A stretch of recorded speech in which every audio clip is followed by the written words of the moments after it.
Renal colic or kidney stones. That's what we're talking about today on Talking with Docs. I'm Dr. Brad Weening. And I'm Dr. Paul Zalzo. I am Dr. Peter Ince. Dr. Ince is a urologist. He's been with us before. Our viewers have certainly appreciated the information he has shared. And today we're going to talk about a really important topic, kidney stones. These are very common. Let's start at the beginning, Peter. What is a kidney stone? And how did it get there? Yeah, seriously. Well, they're very, very nasty little calcifications in the kidney. They're formed from the tubules of the kidney. They grow bigger over time, and one day they just sort of break off and they fall out of the kidney, get stuck in that narrow little tube that goes from the kidney to the bladder. And when they cause blockage, all hell breaks loose. Okay, so they get stuck in your ureter, that little, In the ureter. the little tube there, and then when they get stuck, this causes pain.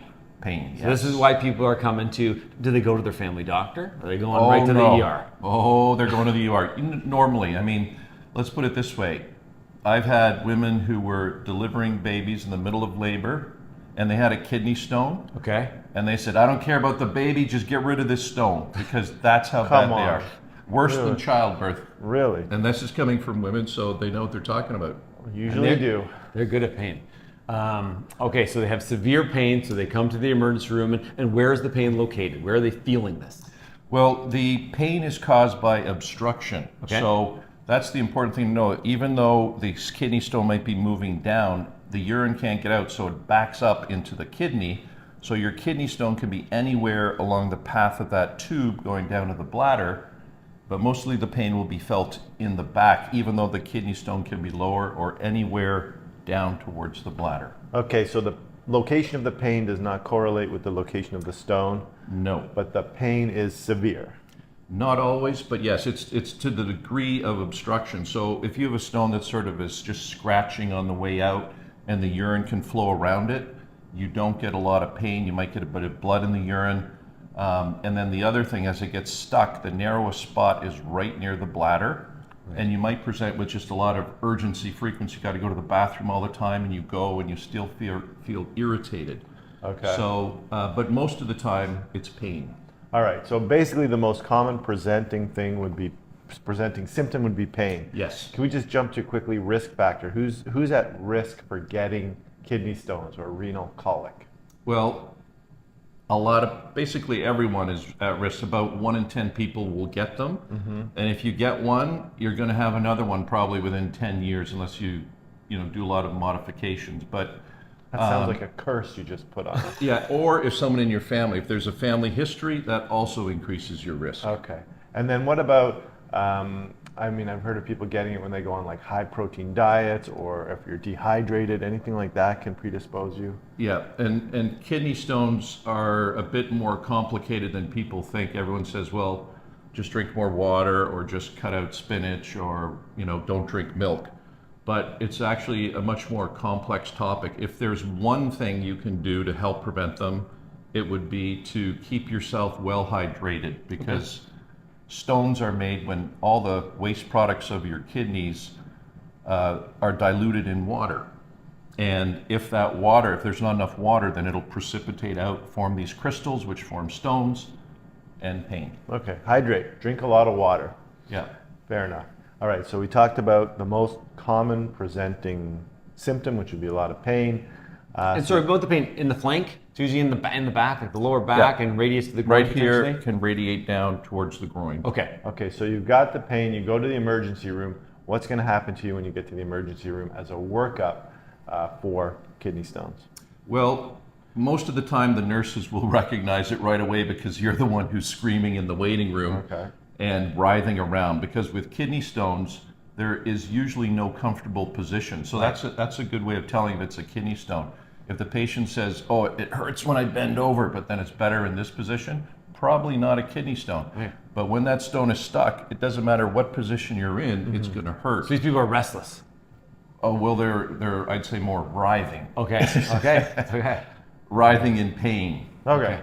All right, so then what kind of investigations or tests will you have done in the emergency room to help make the diagnosis of kidney stones? Usually urinalysis will just show that there's some blood in the urine, but ultimately an ultrasound or a CT scan. Now, if you're younger, we want to avoid radiation, so we'll start with a ultrasound. But ultrasound is not good at finding stones that are in the little tube. Okay. Because there's all the bowel gas, it's hard to find. So if you're under 30, they might do an ultrasound, but CT scan is usually the best method. And as an orthopedic surgeon, you actually sometimes can see these on X-ray, right? They're radio opaque depending on their size. That's right. Yeah. Okay, so your investigation of choice is going to be either an ultrasound or a CT scan. So that makes a diagnosis. So you've got kidney stones, you've got the signs and symptoms, you've got the investigations that show it. What do you do? Well, it depends how much of a problem it is, depends on the size of the stone, the location of the stone, and whether or not you have infection involved. So Okay. if there's an infection from a blocked kidney stone, that can actually be life-threatening. And that usually means if you have a fever and a kidney stone, it has to be drained. So that means usually getting rid of the stone or putting up a little tube to help drain the urine so that you don't get an infection that's ongoing that spreads into the blood. Okay, how do you get rid of the stone? So once the pain is managed, most people are able to go home, and then we can either send you, well, if it's a small stone, we might just say, let's try to get this to pass. Okay. So we can talk about the different things to help stones pass. If it's a larger stone and it's very unlikely to pass, then we either will send you for shockwave lithotripsy to break the stone, or we do a procedure where we use a tiny little camera called ureteroscopy or ureteroscope, and it goes up from below through the bladder, up the tube to where the stone is, and then we can use a laser to break the stone and use a basket to take out the pieces. And so just so people know, the camera goes up your urethra, through your bladder, and then up into your ureter, which And is... you're asleep for that. Yes, thankfully. Yes, because it would be painful, obviously. Okay, so that now you mentioned small stone, get it to pass. Right. So stones can usually pass if they're, 2, 3, 4 millimeters. 5 millimeters can pass. I've had patients pass 10 millimeter stones, but that's unusual. So Whoa, whoa, whoa. 10, that's a centimeter. yeah. So some people, what happens with blockage is that the ureter starts to dilate, and I've seen people pass, 10 millimeter stones. However, it's unusual. When you say pass it, you don't mean pass it into the bladder. You mean pass it out the urethra. Out the urethra. It's like, honey, I got good news, I passed the stone. The bad news is I broke the toilet kind of thing. Exactly. You're shooting out centimeter Exactly. pellets. Now, for these little stones or smaller stones, so it's 2, 3, 4, 5 millimeters, even 6 millimeters, 7 millimeters, we might say, let's give this a chance to pass. So we'll give you pain medication so that you can manage the pain at home, hopefully. We'll give you anti-inflammatories like ketorolac or Toradol or ibuprofen. And then we also might use Flomax, which is a drug that relaxes the prostate, but it also relaxes smooth muscle in the ureter and may help a stone pass. And then you have all the herbal remedies and grandma's tricks. So there is a can of beer a day. Actually, is good mainly because it's a diuretic. That was a dude that recommended that. Yeah, that was that's not not grandma. me. That was Yeah. grandpa, I think. That was grandpa. And That was Brad he would Looney. say 2 pints a day would Yeah, probably be okay. more helpful. That'll But pass. basically, drinking lots of water. So the water, the beer, whatever the fluids, it's pushing that stone to come out. Then you have, there's a lot of herbal things. There's, I forget the exact, I think it's Chunca Pietra, which is a Spanish word that means stone breaker. Oh. And I thought a chunk of Pietra is the thing you got in there.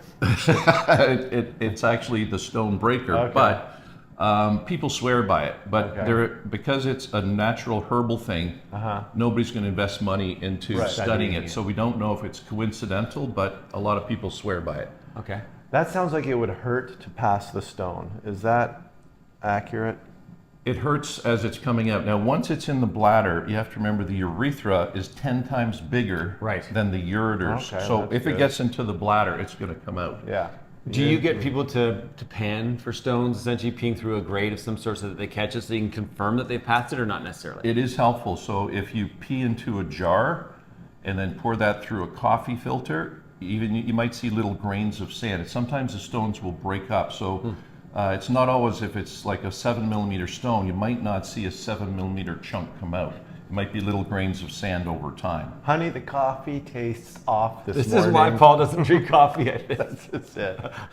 Okay. And you just never know. So now we've done Nobody's peeing in a can of Coke. there you go. We've done the non-operative treatment of the stone. So say it is a more dangerous situation. Blood work's revealed that either the kidney function is compromised or that we're very suspicious of an infection. They have a fever. So it's an emergency, correct?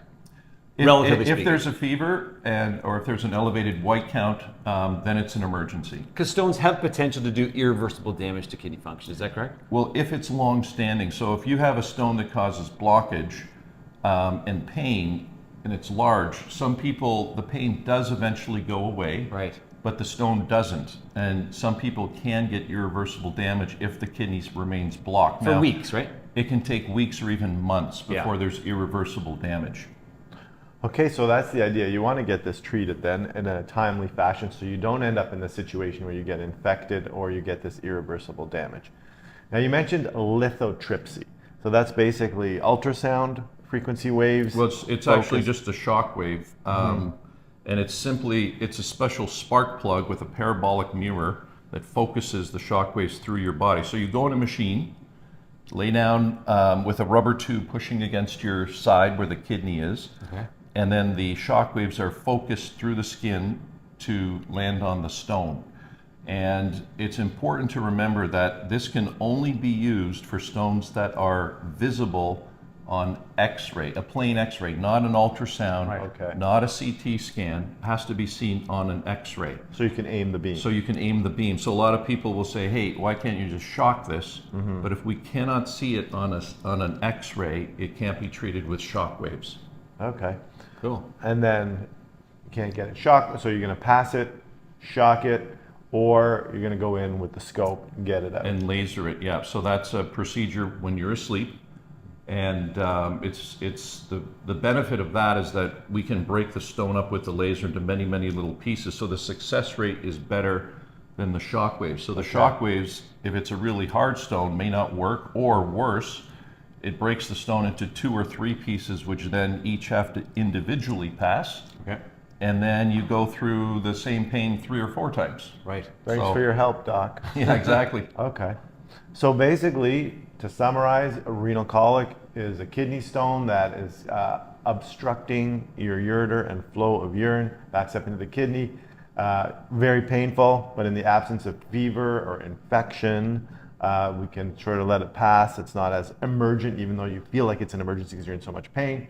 Fever, high white cell count, infection, that becomes an emergency. You got to deal with the obstruction right away. And then either you're going to pass it, shock it, or get it out with a laser. Exactly. Okay. Love it. Now you know everything you need to know about kidney stones. If you like this video, please like it. Subscribe to our channel. Leave a comment about your stone or your family stones. If you think you got a stone, get it checked out. And remember, you are in charge of your own health. Thank Dr. Ince for educating us again. We'll see you next time.